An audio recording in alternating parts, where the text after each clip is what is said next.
Et j'ai intitulé cette communication vie et survie de Claude Vigier parce que c'est une difficulté et un paradoxe. C'est ce paradoxe que vivons tous, mais qui est particulièrement perceptible à propos de Claude. C'est comment parler de Claude comme de quelqu'un qui n'est plus là, ou qui est là, mais qui est le décès, qui est parti. Quelqu'un dont on a beaucoup parlé juste dans ce colloque de la vie et de la vivacité et de la vitalité de Claude. Et je voudrais surtout pas, et je crois d'ailleurs que Philippe et que également Daniela ont bien mis l'accent sur cette direction de ce colloque. Ce n'est pas du tout un éloge funèbre qu'on est en train de faire ici. Et au contraire, et je pense que c'est ça, se demander qu'est-ce qui va, comment pouvons-nous percevoir ce qu'il y a après, la permanence de cette vie que nous donne Claude Vigier dans sa poésie et dans son existence. Comment penser une survie sans tomber dans des clichés, je vais en parler, théologiques ou même littéraires. Et je commencerai par une courte citation de Claude dans une allocution à Tel Aviv. En 2000, il écrit, où il dit « Si je tentais de définir le travail du poète, je dirais « Mots lointains, mots défunts, je vous rends à la vie, je vous fais macérer dans l'eau verte du monde. » Je crois que je voudrais un peu parler de ça. Il y a tout cet aspect de vitalité. Et on a parlé, c'est très important de parler de la biographie de Claude, qui est une biographie poétique, comme l'a très bien montré juste avant moi Francine Kaufmann. Et je crois que ça s'exprime dans le texte par cette vie qui est donnée aux mots. Alors, comment parler de la survie?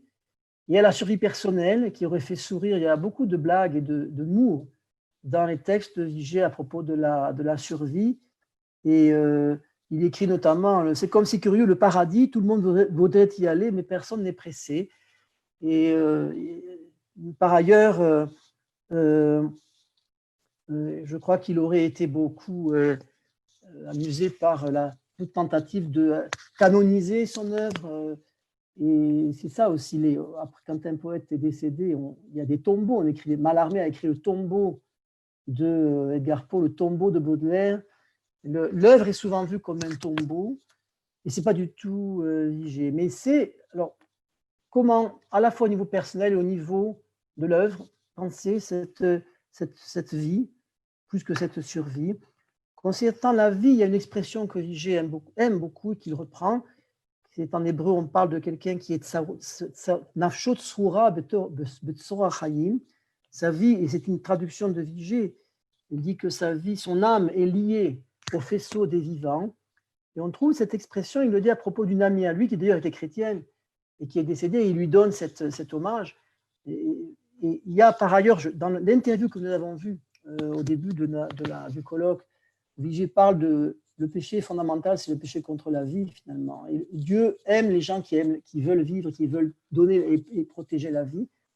Donc, je crois qu'il y aurait cette idée de faisceau de la vie qui est toujours là et qui est pas seulement au-delà, qui est aussi avec nous. Et concernant l'œuvre littéraire, alors là, c'est effectivement la gageure de penser et d'évoquer cette vie qui va continuer, cette vie de l'œuvre qui va continuer, qui sera beaucoup plus détachée de son auteur, alors que, je vais en parler dans un instant, plus que tout autre, l'œuvre de Vigier est une œuvre où auteur et œuvre communiquent, où biographie et poésie communiquent. La vie est dans la poésie dans la vie, la biographie est une biographie poétique. Et il y a une mise en garde contre la fossilisation des œuvres, peu comme la conception qu'a Sartre dans les mots où il parle de la bibliothèque comme d'un columbarium, où il y a sur les étagères, on trouve les morts les uns à côté des autres, poussiéreux.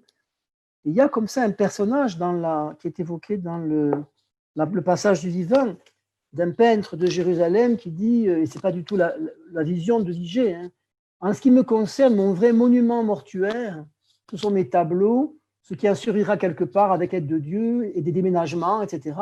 Quant au reste, mieux vaut ne pas y compter. Tenez, c'est comme les livres, tous des cimetières recouverts de poussière, les vôtres inclus, mon cher ami. Voilà l'hommage que le peintre fait à Vigier en tant qu'écrivain.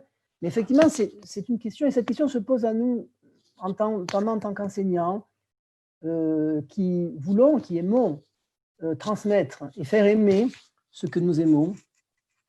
Et c'est ça, je crois, la question ici de la survie, ce n'est pas tellement la question de donner des bons points et de dire, comme on faisait autrefois dans les anthologies ou les livres scolaires, de dire, voilà, c'est un grand poète ou un poète majeur, un poète mineur. Mais tout simplement, nous avons aimé, nous aimons une poésie, la poésie de Vigée, c'est une poésie qui nous donne, qui nous fait vivre. Et comment transmettre, si nous voulons transmettre, comment transmettre cette poésie, comment transmettre cet enseignement, et où trouver en fait ce que Vigée appelle les noyaux pulsants, cette énergie perpétuelle, cette vie perpétuelle qu'on peut trouver dans ces textes. Alors, je voudrais ici donner quelques suggestions avec prudence et humblement, je dirais.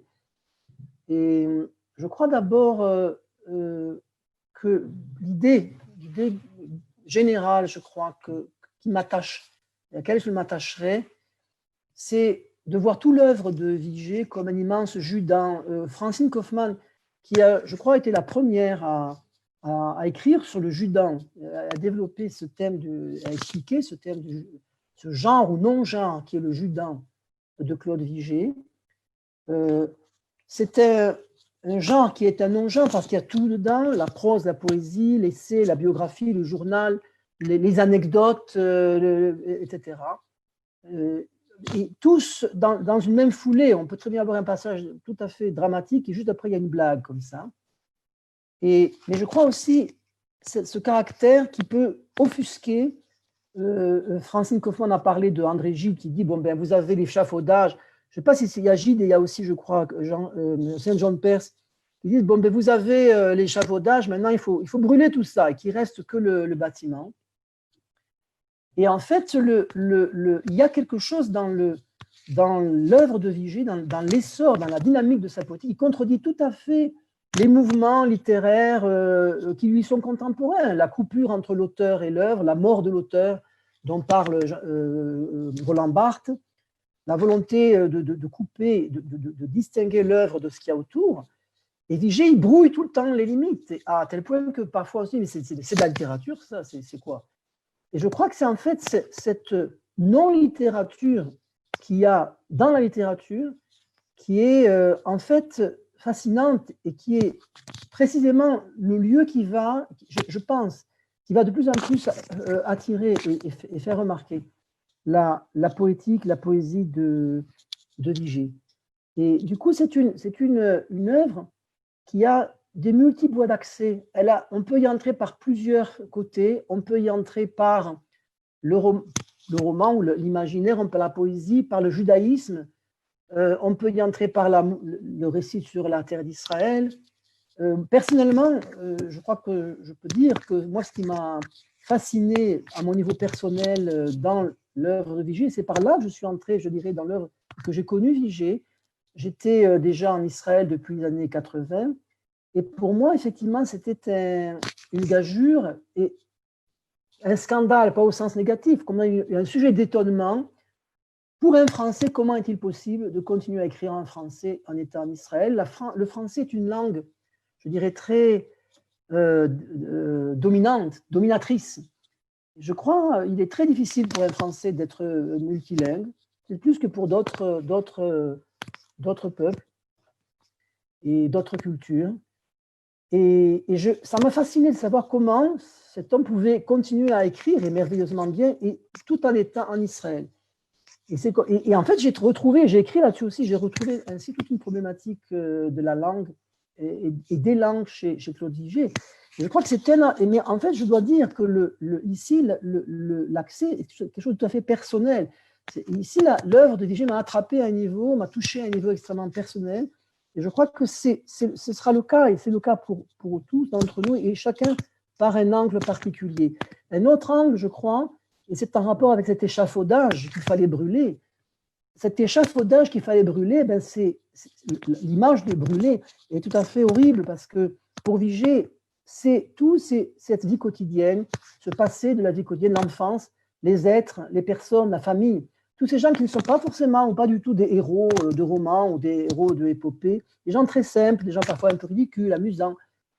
Et tous ces faits secondaires, apparemment négligeables, c'est la vie, c'est l'étoffe de la vie. Et il ne s'agit pas de le brûler, il s'agit au contraire de l'entretenir, de le sauvegarder. D'autres choses, je lance cette idée, je crois qu'il y aura, j'en parlais l'autre jour avec Daniela, il faut réfléchir aussi dans la transmission, l'enseignement, la communication de ce que nous aimons chez Vigée. Peut-être aussi il y aurait une différence entre des gens qui sont en Israël, des gens qui sont hors d'Israël, des gens qui sont plus proches du judaïsme ou des gens qui sont moins proches du judaïsme, voire des gens qui, par exemple, des amis chrétiens, des amis non juifs. Par exemple, il y a des textes de Vigée sur le judaïsme à partir de ses propres lectures, à partir de son étude, à partir des cours qu'il a suivis, et cité Francine Kaufmann, les cours de Manitou. Il y a des textes qui, pour quelqu'un qui est à l'intérieur, je dirais, de l'étude du judaïsme en Israël, qui serait par exemple élève de Manitou, qui pourrait suivre aujourd'hui encore, on peut suivre des cours de Manitou par vidéo ou en enregistrement, c'est peut-être des choses qui seront moins attirantes, moins intéressantes. Mais de l'autre côté, la formulation poétique pour un poète de cet enseignement juif est passionnante. Je crois qu'elle sera plus accessible, elle sera plus attirante pour des amis, pour un public qui est plus, je dirais, à l'extérieur d'Israël, et moins à l'intérieur de la langue hébraïque ou de l'enseignement du judaïsme. D'autre part, je crois, l'autre grand intérêt fascinant qui fait, je crois, que la vie continue, n'est-ce pas? La vie de cette œuvre continue, c'est pas seulement dans le Judan la multiplicité des sujets, mais le va-et-vient. Le va-et-vient d'un sujet à l'autre. Et je suis étonné parce que Vigée est très réticent. On a entendu dans l'interview qu'il est très réticent à l'égard du théâtre. Il est très réticent, il est plus réticent encore à l'égard du cinéma. J'ai vu, bien qu'il a écrit sur Eisenstein. Mais il a mis en garde contre le cinéma. À mon avis, quand je vois Vigée, il y a des choses, j'imaginerais tout à fait un film sur la lune d'hiver. Je rêverais d'un metteur en scène qui fasse un film de la lune d'hiver. Il faudrait un génie peut-être pour faire ça, mais parce qu'il y a tous ces flashbacks, tous ces mouvements de va-et-vient, etc. Ça conviendrait tout à fait à des mouvements de caméra et à un travail d'image. Encore une fois, en tout cas, ce va-et-vient m'a tout à fait fasciné. Et le va-et-vient, bien sûr, entre les langues, et ça, c'est tout un sujet avec l'alsacien, le français, l'anglais, l'hébreu, etc. Voilà, ça, c'est une première chose. Deuxième chose, plus intime, je dirais, plus hésitante, au-delà ou en deçà de la thématique, je crois qu'il y a quelque chose qui m'a fasciné, qui me fascine dans l'œuvre de Vigée, c'est, je dirais, quelque chose d'organique, quelque chose qui tient à la langue, mais je dirais presque au corps de l'homme et au corps de la poésie. Et je voudrais réfléchir avec vous à ces thèmes je reprends ces termes à Henri Atlan. Il y a un livre de Henri Atlan des années 70 qui s'appelle « Le cristal et la fumée ». Et dans ce livre, il est question de la vie des organisations vivantes. Et on a pu dire que, je cite, les organisations vivantes sont un compromis entre l'ordre répétitif et symétrique du cristal et la variété complexe et imprévisible de la fumée évanescente. Il me semble que l'œuvre de Vigée, il y a ça. On va vers le cristal, mais ce n'est pas du tout le roman, c'est le Judan, on s'écarte et on va vers la fumée. Et la fumée, c'est aussi la fumée des victimes de la Shoah, la fumée du sacrifice, la fumée du feu qui brûle la nuit d'hiver. Je cite, et alors ce thème, il revient effectivement. Qu'est-ce que la poésie? Et ça revient souvent dans les textes de Vigée depuis la lune d'hiver. Un feu de camp abandonné qui fume longuement dans la nuit d'été sur la montagne déserte. Et je cite encore dans le poème, c'est Aux aguets de la nuit en 2002. C'est vraiment beaucoup plus récent. Que reste-t-il de toi demain dans la forêt d'hiver déserte? Sinon cette brassée de mots simples cueillis à la fin du voyage, dans les sentiers du vent qui tournent entre les branches, quand reflue jusqu'au cœur l'antique peur du soir sous le ciel fermé d'une voix tout à coup étrangère. Et 2 ans après, en 2004, de nouveau, que reste-t-il? Que reste-t-il de nous deux à la fin? Sinon peut-être ce maigre feu de broussailles mal éteint qui fume encore tout bas en hiver certains soirs, entre 2 souches de saules grises et noires, derrière le petit bois de sureaux et de hêtres, enseveli par les lourds marais du vieux Rhin, sous un linceul de lune dans l'éternel brouillard. Et dans ce poème, le mot peut-être apparaît et il y a citation, ça a été cité tout à l'heure, n'est-ce pas? Le nom de Dieu, c'est peut-être. Et je crois que Francine a évoqué ça à propos de André Chouraki, sauf erreur. Et dans le peut-être, il y a, ce qui m'a frappé, c'est ce lien entre le feu, la fumée, les mots, et les mots auxquels on redonne vie. Et je crois qu'il y a quelque chose ici, que le restant, finalement, il est au-delà ou en deçà de ce que nous pouvons dire ou reconstituer ou affirmer, dans l'affirmation d'un peut-être qui est une présence divine et qui est en fait les mots comme corps. Le corps du poète, ce sont les mots. Et ces mots, ils sont là. Et là, en quelque sorte, l'âme du poète est vivante dans ces mots qui sont là et qui ont été vivifiés et qui demeurent, qui sont avec nous. Voilà, ces deux choses, je crois, qui sont immenses. Il y a énormément à dire, mais ces directions, en insistant, il ne s'agit plus, je crois, il faut le dire, de choses qui sont personnelles, qui sont des choses que nous aimons. Et non, c'est ça qu'on peut transmettre, qu'on peut essayer de transmettre et de communiquer. Et non pas, bien sûr, peut-être trop d'affirmations trop catégoriques et universitaires qui risqueraient de devenir ennuyeuses, ce qui serait le pire, n'est-ce pas? Voilà, et je terminerai en disant, je crois aussi peut-être comme un savoir-vivre comme savoir-lire.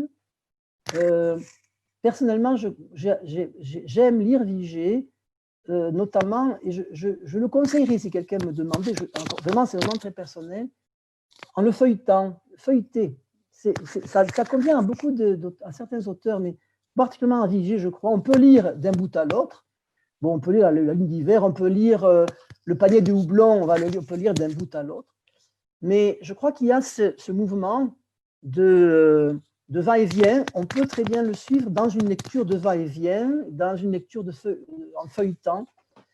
Et il y a ce thème biblique, en fait, midrashique, que Vigée aime beaucoup. En mukdam ou meurar batora, il n'y a pas d'avant et d'après. Et c'est ça, en fait, on peut aller de l'un à l'autre. Et c'est aussi une mode de lecture qui est neuf, finalement, qui est hors des sentiers battus, qui correspond peut-être à une post-modernité, je ne sais pas, qui est vers laquelle nous allons, où nous sommes déjà. Et voilà, en tout cas, continuons, feuilletons, à feuilleter et à aimer la poésie de Vigée. Merci beaucoup, merci à tous.